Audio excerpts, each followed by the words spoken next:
السلام عليكم ورحمة الله وبركاته. نحمده ونصلي على رسوله الكريم أما بعد. In the past two sessions of our series on the etiquettes of the Qur'an, we've spoken about how we should be listening to the Qur'an and the etiquettes that are attached with that. And then we spoke about the etiquettes that are attached to how we should be reciting the Qur'an. In today's session, I hope to shed some light upon the concept of what our mentality should be like whilst reciting or listening to the Qur'an. So we know how we should listen, we know how we should read, we've taken tangible lessons, hopefully from the past two episodes, and implemented them in the way that we listen and recite the Qur'an. Now the question becomes, what should our mentality be like? What do we want to take from the Qur'an? Everything in life that is worth living for has an objective, that is worth working for has an objective, that is worth giving time to has an objective. The Qur'an is within the same framework of that. Right? The Qur'an is like water. Water comes from the skies and it gives life to land that is dead. Right? فَيُحْيِي الْأَرْضَ بَعْدَ مَوْتِهَا. Allah subhanahu wa ta'ala uses the verb of anzala with two nouns in the Qur'an. One is water, anzala, which means to descend or to be revealed, and one is wahi in the Qur'an. Why did Allah subhanahu wa ta'ala use the same verb for these two distinctively different nouns per se? And when you look at it from a distance, they're very different. One is water, one is Qur'an, but they play very similar roles. The water brings life to land that is dead and allows that land to come back to life and give crops and vegetation and greenery. وَجَنَّاتٍ أَلْفَافًا. Many gardens are brought back to life because of the water that comes from above. The Qur'an is also very similar. The Qur'an is able to bring a dead heart back to life. And that is one of the objectives of the Qur'an. That is, it is able to be the source of life for your heart. They both come from above. They both bring something back to life. Without water, the earth is dead. وَجَعَلْنَا مِنَ الْمَاءِ كُلَّ شَيْءٍ حَيٍّ. Allah subhanahu wa ta'ala says, from water everything comes to life. Without Qur'an, our hearts are dead.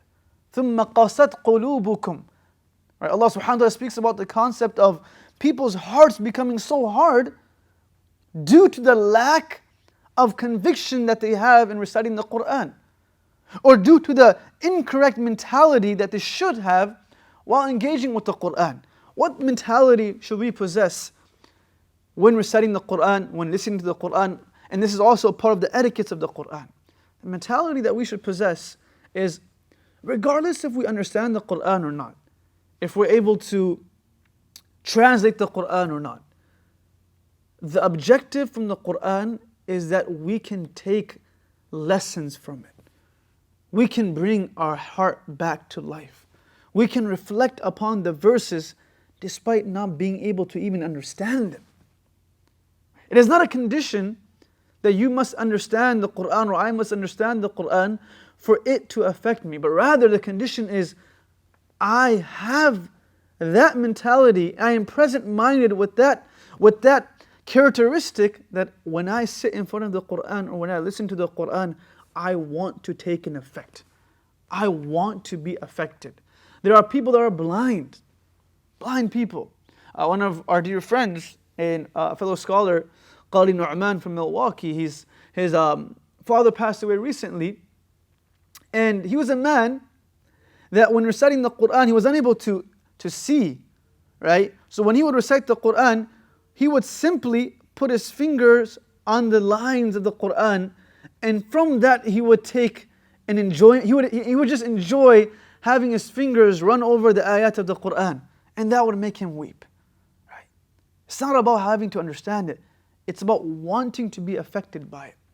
Our Salafus Salihin, our pious predecessors, were individuals that wished to live by this concept of taking effect from the Qur'an. أَفَلَا يَتَدَبَّرُونَ الْقُرْآنَ أَمْ عَلَىٰ قُلُوبٍ أَقْفَالُهَا. Allah subhanahu wa ta'ala speaks about the idea that these people who recite the Qur'an, that listen to the Qur'an, do they not have the objective or the goal to take benefit from it? Do they not want to reflect take reflections from the Qur'an? Do they not want to be affected by the Qur'an? Or is it that their hearts have locks upon them?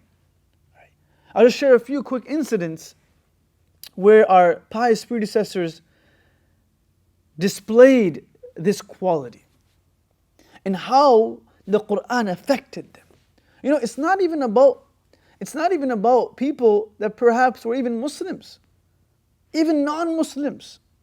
Ibn Hajar rahimahullah mentions more than 30 to 40 people who accepted Islam, non-Muslims, just by hearing the Qur'an from a distance. From amongst them is Umar radiyallahu anhu, hearing the verses of Surah Taha, طه ما أنزلنا عليك القرآن لتشقى إلا تذكرة لمن يخشى, all the way to the ayah of إنني أنا الله. This just opened up his heart. When Musab ibn Umair radiyallahu anhu was secretly listening to the Qur'an in Darul Arqam, right? And he heard the verses of Surah Haqqa, and it opened up his heart. This was the Qur'an, the effect of the Qur'an upon these individuals before they became Muslim. And after they became Muslims, it was said about Umar radiyallahu anhu that one day, during Fajr Salah, as he was leading Salatul Fajr, he was unable to complete his Salat. He was unable to complete his prayer. Why? Because as he was reciting in one narration Surah Yusuf, he continued to repeat the verses of قَالَ إِنَّمَا أَشْكُو بَثِّي وَحُزْنِي إِلَى اللَّهِ, that I complain only to Allah subhanahu wa ta'ala. فَسَالَتْ دُمُوعُهُ, and his tears overwhelmed him, and they continued to stroll down his cheeks until they filled up his beard. There was a man by the name of Abdullah ibn Rawaha, a companion of the Prophet sallallahu alaihi wasallam, radiyallahu anhu. One day he comes to his home and he puts his head on the lap of his wife. And as he is laying there, he begins to weep. And the wife inquires that, "Oh, my husband, why is it that you are weeping? What saddens you? What grieves you?" And he didn't respond, but rather continued to cry. The wife, seeing this, begins to cry herself. And the husband says, what makes you cry now? And she says, "Whatever made you cry made me cry." Whatever made you cry made me cry. And then Abdullah ibn Rawaha says, the ayah of وَإِن مِّنكُمْ إِلَّا وَارِدُهَا كَانَ عَلَى رَبِّكَ حَتْمًا مَقْضِيًّا. The ayah which speaks about that every single one of you will have to cross past the bridge of Sirat in order to get to Jannah. You will have to cross this bridge. This has been decided, that every single person will have to cross it. He says that Allah speaks about having to come on this bridge, but how do I know that I will not fall inside, or if I will make it across? I don't know that. Just even though they were companions, they were given the glad tidings of Jannah, Qur'an had this effect in their lives. One of the individuals that were known as Qati' al-Tariq, a highway robber and a looter within the Hijaz, known as a very low person with a very low type of job, right? He's a robber. One day he was going about his business, entered into a house, and from the back door, from the back window, and as he entered into this home, and he is preparing to rob that house, take the jewelry from the house, the wealth from the house, he hears a person reciting one verse of أَلَمْ يَأْنِ لِلَّذِينَ آمَنُوا أَن تَخْشَعَ قُلُوبُهُمْ لِذِكْرِ اللَّهِ وَمَا نَزَلَ مِنَ الْحَقِّ. In Surah Hadid, that has the time not come that people actually have some form of reverence, humility in front of Allah subhanahu wa ta'ala and about that which has been revealed, which is the truth? He just hears this ayah. And this man is known to be a highway robber. He drops everything, leaves the house, continues to walk around the city, in the entire time responding to this ayah by saying, the time has come. Bala al-an, bala al-an. that no, Ya Allah, you are right, the time has finally come. That I should take an effect from the Qur'an. That I should take the next step. Umar ibn Abdul Aziz, rahimahullah's wife, Fatima, rahimahullah, would say that when my husband would pray tahajjud, I would pray to Allah subhanahu wa ta'ala that he does not read this, or he avoids this verse, because whenever he would recite it, it would really affect him, and it would make him cry, and at times in ways that were uncontrollable. And that's not the goal. The goal is not always to be crying, right? Yes, we should want to cry when reciting the Qur'an. Abu Bakr radhiyallahu anhu, when a tribe from Yemen came to Madinah al-Munawwara and they started reciting the Qur'an in front of Amir al-Mu'mineen, and they started to cry. And he looked at his companions and he said that this was us a few years back. ثُمَّ قَسَتْ قُلُوبُنَا. But then our hearts became hard. Of course, he had the most purest of hearts. His heart could never go hard. But he was showing an example of this is how we should take an effect from the Qur'an. These people just came to Medina, and this is what's happening to their heart. They just became Muslims. How many people Allah had opened up the doors of hidayah for them because they opened up an English translation of the Qur'an? And how many just read a few ayat from the Qur'an? That's all they read. So she says that I would pray that he avoids this ayah, because whenever he would recite it, he would cry uncontrollably. And the ayah was فَرِيقٌ فِي الْجَنَّةِ وَفَرِيقٌ فِي السَّعِيرِ. There will be a group of you that will be granted the bliss of Jannah, and there will be a group of you that will be doomed for the punishment of hellfire. And this would shake him to his core, thinking that I don't know which side I'm on. Right? I don't know which side I'm on. So dear brothers and sisters, it's not about if we understand the Arabic language. It's about knowing that these are words that we want to take an effect from. If we engage with the Qur'an with that mindset that I want this ayah that I am reciting to affect me. I want this ayah that speaks about earning the mercy of Allah to affect me because I want the mercy of Allah. I want this ayah which describes Jannah to affect me because I hope to enter into Jannah one day. I want this verse that speaks about the punishment of Jahannam to affect me because I want to seek protection from that fire of Jahannam. And that's what the Prophet ﷺ would do. When he would recite the Qur'an, and if he would cross by an ayah of Jahannam, he would seek protection from Jahannam. When he would cross by an ayah of Jannah, he would ask Allah for Jannah. He would ask Allah for ease.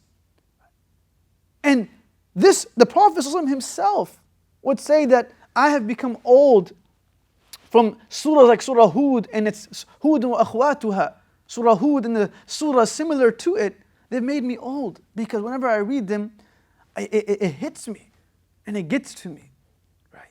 So for us, number one, we are already reciting the Qur'an, but let's not do it mechanically. Rather, let's do it with the idea, the hope, the objective, that whatever I am reciting, Ya Allah, make it affect me. Ya Allah, make me amongst those people that the Qur'an allows my heart to continuously, like how water continuously brings life to the earth, let the Qur'an bring life to my heart. If we're feeling down and we're stuck, or we're depressed, or if we feel alone, recite the ayah that you understand. Like for example, if I committed a sin, right, and I feel bad, recite the ayah of قُلْ يَا عِبَادِيَ الَّذِينَ أَسْرَفُوا عَلَىٰ أَنفُسِهِمْ لَا تَقْنَطُوا مِنْ رَحْمَةِ اللَّهِ إِنَّ اللَّهَ يَغْفِرُ الذُّنُوبَ جَمِيعًا. That oh, those individuals who have transgressed themselves beyond all boundaries, أَسْرَفُوا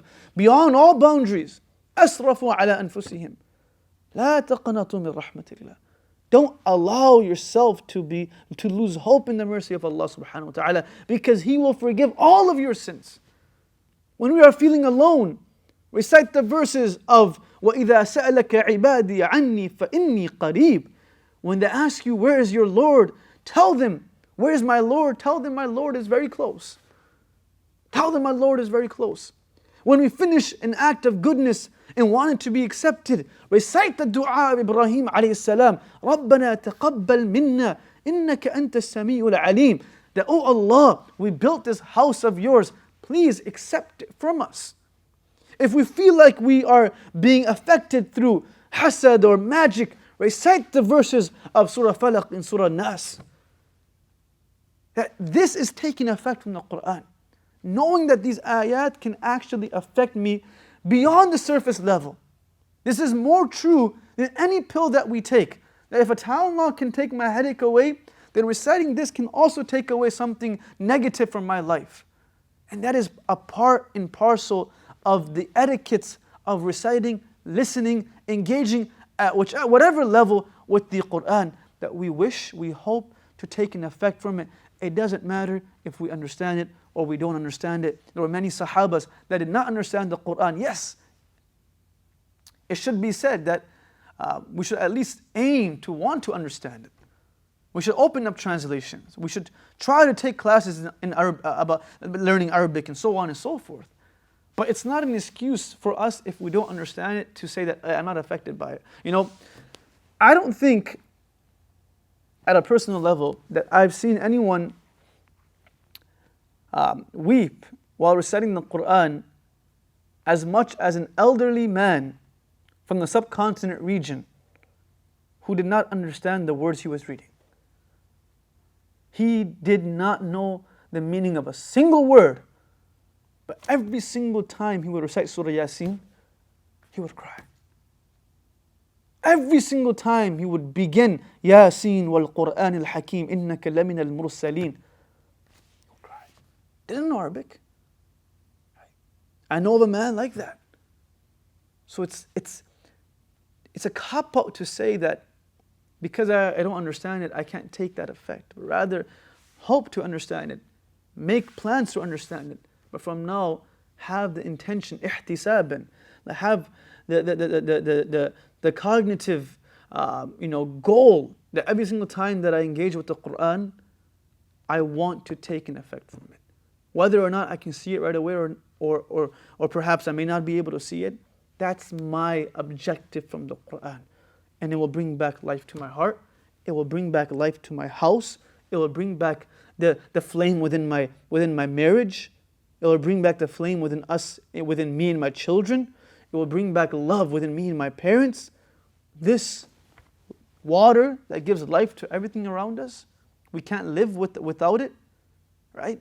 Similarly, this Qur'an brings life to us like how water brings life to the earth. May Allah subhanahu wa ta'ala allow us to engage with the Qur'an with this objective and this goal, with this etiquette, that I'm not just passively reading, just reading through verses and quickly reading and without stopping, without reflecting, but rather I'm reading because I know it will affect me, and I hope that the Qur'an can change me in ways that Allah subhanahu wa ta'ala is pleased with. Jazakallahu khair wa akhu da'wana alhamdulillahi rabbil alameen. Assalamu alaikum wa rahmatullahi wa barakatuh.